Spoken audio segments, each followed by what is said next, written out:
I'd go up to her and tell her it was page 88. I just had to let her know that I knew where it was, you know. Of course, that was after I ran upstairs and looked it up because I didn't remember that. So, we alcoholics are undisciplined. So we let God discipline us in a simple way we have just outlined. But this is not all. There is action and more action. Faith without works is dead. The next chapter is entirely devoted to step 12. So we talk about the next chapter, working with others. Working with others. The whole chapter is devoted to it because Bill tells us that this is how you grow and perfect your spiritual life. So this is really important. This is like a how-to chapter on how to do a 12th step. Okay? There are very practical directions given here as you go through this particular chapter, which we're not going to do in detail because time doesn't permit. But we are going to take some of these highlight some of these this part of the chapter. It says on page 89 that practical experience shows that nothing will so much ensure immunity from drinking as intensive work with other alcoholics. It works when other activities fail.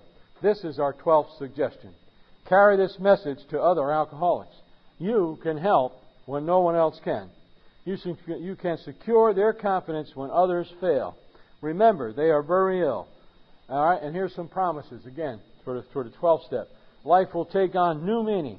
To watch people recover, to see them help others, to watch loneliness vanish, to see a fellowship grow up about you, to have a host of new friends. This is an experience you must not miss. So if you come to the program, stay in the program, and help the next person coming up behind you, these are the things that you can experience. And I got to tell you, in my experience, this is the better part of the program. It's the better part of the program. We know you will not want to miss it. Frequent contact with newcomers and with each other is the bright spot of our lives. All right, people come to AA these days, they get what they need, and they leave. I came to AA, I got what I need, and I stayed. And the best part is happening now, because you get to see these people. You get to see the people pass it on to the next people coming behind them. All right? Next page. Next page. Now, you remember this book was written, and it was going across the country in 1939, so that there were no meetings of Alcoholics Anonymous. But anybody that picked up this book, it was a how-to book, so they could go out and follow the directions. So top of page 90, it says, when you discover a prospect for Alcoholics Anonymous, find out all you can about him. If he does not want to stop drinking, don't waste time trying to persuade him. You may spoil a later opportunity.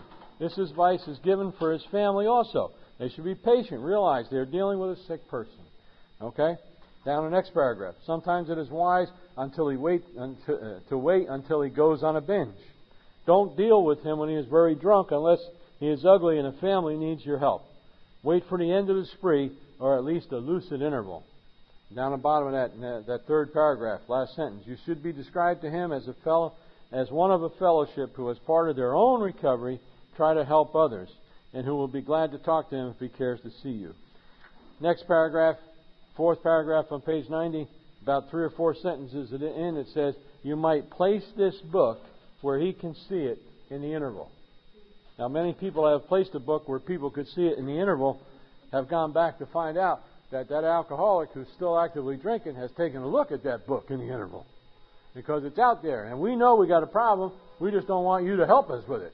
So you leave the book out there, and you're going to be going over there, and they're going to be looking in there, just trying to catch the word to find out what's going on, So, good advice. Just leave it out. Page 91.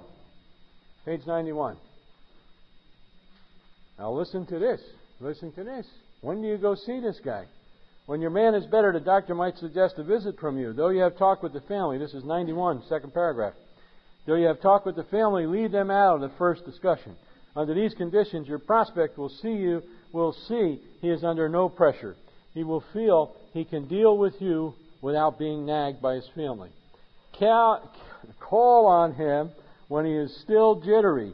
He may be more receptive when depressed. Ooh. Listen, this book's written in 1937, 38, 39, and Bill's telling you, call on him when he's depressed. Ooh, what does that mean? Depression is a normally occurring thing when you separate somebody from alcohol. Okay? Now, if it's important, Bill will tell you 2 or 3 times. So let's go over to page 133. go over to page 133. 133, where is it?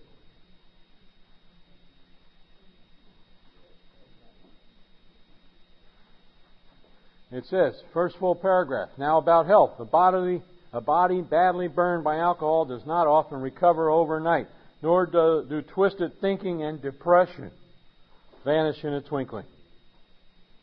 Second time. Okay? Second time. Let's go to page 144. 144, first full paragraph. We suggest you draw the book to the attention of the doctor who is to attend your patient during treatment. If the book is read the moment the patient is able, while acutely depressed, realization of his condition may come to him. 3 times. Depression normally occurs when you separate somebody from alcohol. You drink a central nervous system depressant for a number of years, what do you get? Thank you. Depressed. Okay? You lose your best friend you ever had, what do you get? Depressed. Okay? Tells you in the book 3 times, give him the book, call on him, talk to him when he's still depressed. Alright? If you're still depressed, maybe you haven't done the work in the book. Maybe that's the way it works. Alright? Page 91. Tell them enough about your drinking habits. How do you get them to share? How do you get them identified? You tell them enough about your drinking habits, symptoms, and experiences to encourage him to speak about himself. So you show that person that you know what you're talking about. You know, well, this is what happened to me. You know, and before you know it, that person there is going to be telling you, oh, yeah, no kidding. Oh, man, that's what happened to me. Yeah. When he sees you know, last paragraph on page 91, when he sees you know all about the drinking game, commence to describe yourself as an alcoholic. So once you got him nodding and say, that's it, man, yeah, that's it, you know, okay, now you start to tell him. Tell him you're an alcoholic. Next page, 92. Tell him how baffled you were, how you finally learned that you were sick. Give him an account of the struggles you made to stop. Show him the mental twist, that subtle insanity. Show him the mental twist which leads to the first drink of a spree. We suggest you do this if we have done it in a chapter on alcoholism. If he is alcoholic, he will understand you at once. Next paragraph. If you are satisfied he is a real alcoholic, begin to dwell on a hopeless feature of the malady. Show him from your own experience how that queer mental condition surrounding the first drink, that subtle insanity, prevents normal functioning of the willpower. Just show him in your own words how that happened. Next paragraph on page 92. Continue to speak of alcoholism as an illness, a fatal malady. Talk about the conditions of body and mind which accompany it. Body and mind which accompany it. Like the obsession of the mind, the allergy of the body. That's what you talk to him about. Same paragraph about halfway through. But you may talk to him about the hopelessness of alcoholism because you offer a solution. You can tell him, this ain't going nowhere, pal. You're going to die with this one. You know, but we got a solution for you. We can help you. Next page, page 93. It tells you, it gives you exact directions here. All in italics. Is it in italics? Some of it is. Tell him exactly what happened to you. Stress the spiritual feature freely. If the man be agnostic or atheist, make it emphatic that he does not have to agree with your conception of God. He can choose any conception he likes, provided it makes sense to him. The main thing is that he be willing to believe in a power greater than himself and that he live by spiritual principles. All right, and then next paragraph, there's that word again. When dealing with such a person, you had better use everyday language to describe spiritual principles. There is no use arousing any prejudice, any preconceived notions. Okay? Where are we going? Next page. Next page, 94. Top of the page, it says, outline the program of action explaining how you made a self-appraisal, how you straightened out your past. All right, you made a self-appraisal, right, in step 4. How you straightened out your past. All right, they're really talking about steps 4, 5, 6, 7, 8, 9, and 12. Program of action. Outline the program of action explaining how you made a self-appraisal, how you straightened out your past, and why you are now endeavoring to be helpful to him. It is important for him to realize that your attempt to pass this on to him plays a vital part in your own recovery. Drop down a little bit, suggest how important it is that he place the welfare of other people ahead of his own.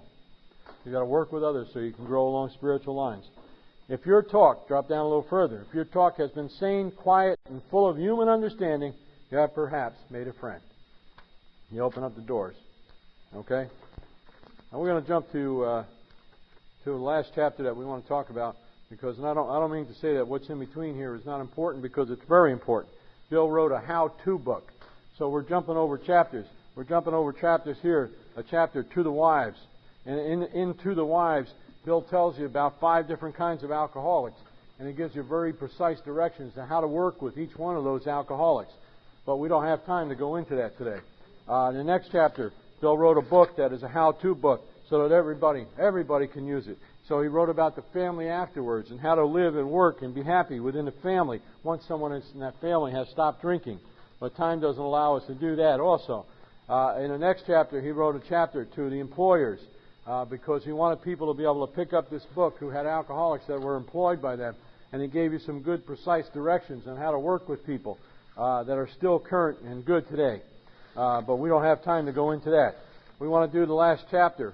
We want to do the last chapter that we want to read today. It's called A Vision for You.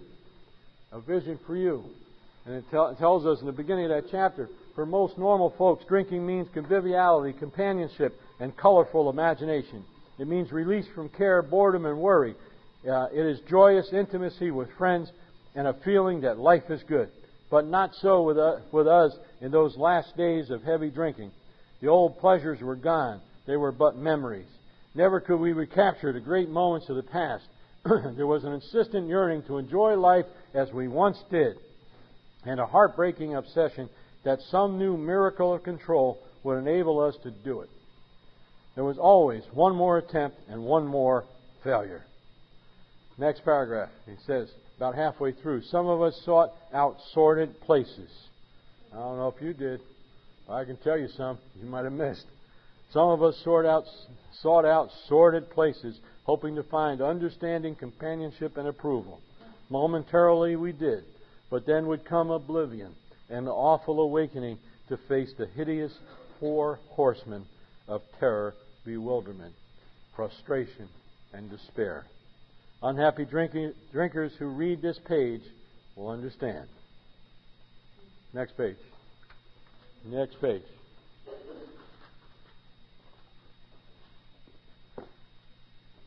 Next page. It says in the first full paragraph, we have shown how we got out from under. You can say, yes, I'm willing, but am I consigned to a life where I shall be stupid, boring, and glum? All right? Now, I'm going to suggest to you, remember back in the doctor's opinion, restless, irritable, discontented. All right? Somewhere between restless, irritable, discontented, and on page 133 where it tells you that we are sure that God wants us to be happy, joyous, and free, somewhere you're going to pass through an area where you're going to be stupid, boring, and glum. But you don't have to stay there. You don't have to stay there. If you continue working the program, it is a chronic stage. It is not a terminal stage. It'll come back, it'll go away. And at one point in time, it'll go away. Stay away. So you're not condemned to be stupid, boring, and glum. But you may feel like it. Next paragraph. Yes, there is a substitute, and it's vastly more important. More than that. There's the fellowship of Alcoholics Anonymous. There you will find release from care. Here's promises, by the way. More promises. You will find release from care, boredom, and worry. Your imagination will be fired. Life will mean something at last. The most satisfactory years of your existence lie ahead. And thus we find the fellowship, and so shall you. Let's go to. And we want to make sure we get something else in. So let's go to page 165. Now, normally, if we were doing this, we would be doing a Sunday morning thing, so there'd be 3 more hours tomorrow morning. And in the Big Book study, you always get through all the 165 pages. And we did, but we cheated. So if we didn't cheat, we'd be able to do this. But we're not doing this tomorrow morning because I'm going to be on a plane going to Florida. Okay, Florida to play golf. It's a tough job, but somebody's got to do it. So, page 64. Page 64. And there are meetings around the world, around the country, where all those meetings end with the reading of these last 2 paragraphs. And particularly in Hawaii, they end every meeting, and in Dallas, Texas, they end every meeting with the reading of this, and we do it in our book study program up in Sparta, Saturday night meeting. And it says, our book is meant to be suggestive only. We realize we know only a little. God will constantly disclose more to you and to us. Ask Him in your morning meditation what you can do each day for the man who is still sick. The answers will come if your own house is in order. But obviously, you cannot transmit something you haven't got. See to it that your relationship with Him is right, and great events will come to pass for you and countless others. This is the great fact for us. Abandon yourselves to God as you understand God. Admit your faults to Him and to your fellows. Clear away the wreckage of the past. Give freely of what you find and join us. We shall be with you in the fellowship of the Spirit, and you will surely meet some of us as you trudge the road of happy destiny. May God bless you and keep you until then. Now, the way we're going to end is I'm going to read you a story, because we all talk about the first 164 pages. And I'm going to ask you to just sit back and read a story. Now, you don't have to read it. You can if you want to, but I'm going to read you a story. Now, nobody's read you a bedtime story recently. This is your chance. You all can go home. And take a nap. Because we need... Is that right, Pat? No, you can't. No, you cannot do that. No, you cannot.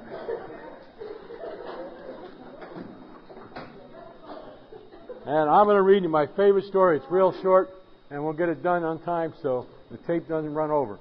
But it's my favorite story, and I want to tell you that I will try and read it in such a way that it makes for a good story. It is about American Indian, and in no way do I want to degrade American Indians. I am one. So I want to tell you that. So it's a part of Arapaho Indian. So we're not quite sure what part, but you know, if what Firewater did to me is any indication, it's a big part. And the story I want to read is on 474. It's called Join the Tribe. From a Canadian reservation to overseas bars to New England lockups, an Indian traveled a long trail that finally led him to AA. I proud to be son of Tall Man, American Indian, and member of AA for many moons. We all, one, as Great Spirit walked through AA, like sun walks through day. This first story I ever write. I'm sorry for mistakes. Love has no words to spell or lines to start or stop. Our language has few words to say many things. I was born a Maliseet Indian on reservation in Canada. Oldest of 13 children. Was altar boy at church on reservation. Had first drink in young teens, but was scared of my father. So didn't drink much then. Now think I was alcoholic from first drink. Never forgot magic in Firewater. When I was 21, my cousin come home from U.S. Army. When I was 21, my husband come home from U.S. Army. I stayed with him at Aunt's house in Maine. That night we drink beer at taverns. We had bottle of hard stuff. He gave me many drinks from bottle. Next thing I know was next day. First time I had blackout, but not last. My aunt had sharp words for me about drinking. I not listened to old woman. I joined Canadian Army, but could not run away from problem. Soon found wet canteens, served drinks to Indians in uniform. Went overseas on beer. Soon changed to hard stuff. Then many blackouts for next 2 years. God must watch over me. Got into no trouble. Came home. Met father, tall man, at Fork and Road. One way go to reservation, others to state of Maine.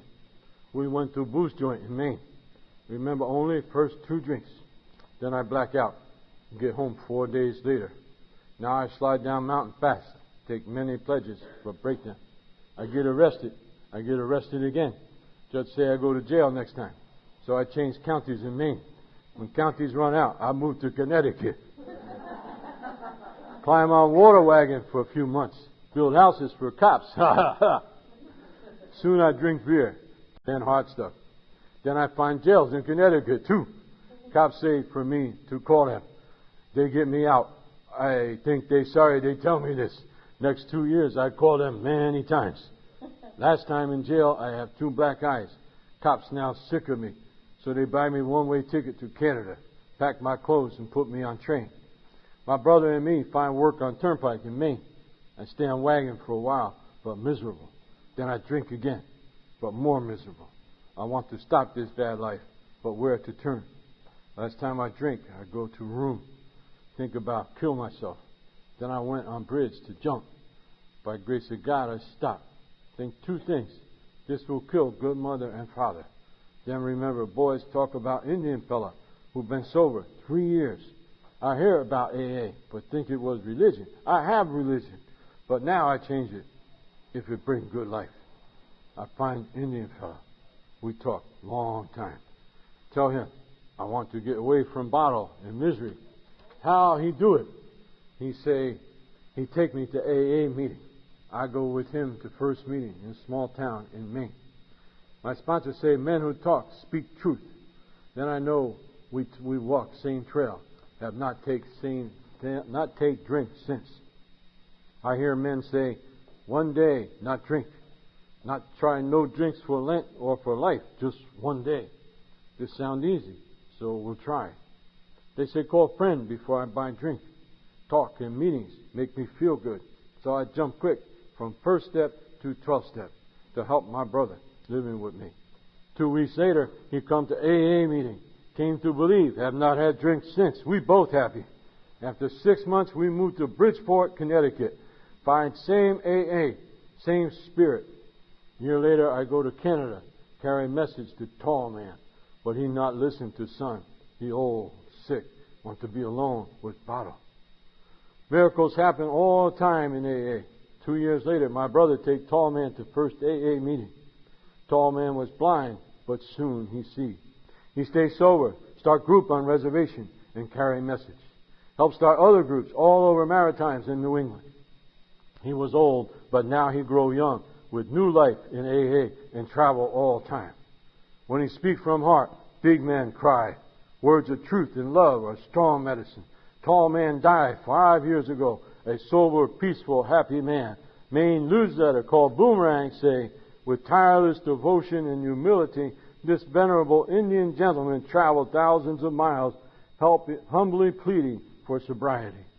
He planted many seeds, and it will be many moons before another rises to walk in his shoes. Tall man now see great spirit in big group in sky. To find work I have traveled much. At every place I find AA group first. I keep it simple. Go to meetings. Carry message to those who listen. To me, program is spiritual. I feel great spirit at all meetings, and when talk to AA friends, I know peace. How, they ask me. I say, just let it happen. This sober Indian say to sick, red-eyed alcoholic who want good medicine, put cork in bottle. No drunk hopeless if you want to follow guide along right trail. Go to AA meetings. Listen, not just hear noise. Get sponsor and phone numbers. Call friend in AA when bad thoughts come. Let group spirit of love and understanding protect you. Take my hand. Walk with me up 12 steps of AA to peace. To Indians I say, don't be afraid to join AA. I once hear people say only Indians crazy when drunk. If so, AA full of Indians. Join the tribe. Okay.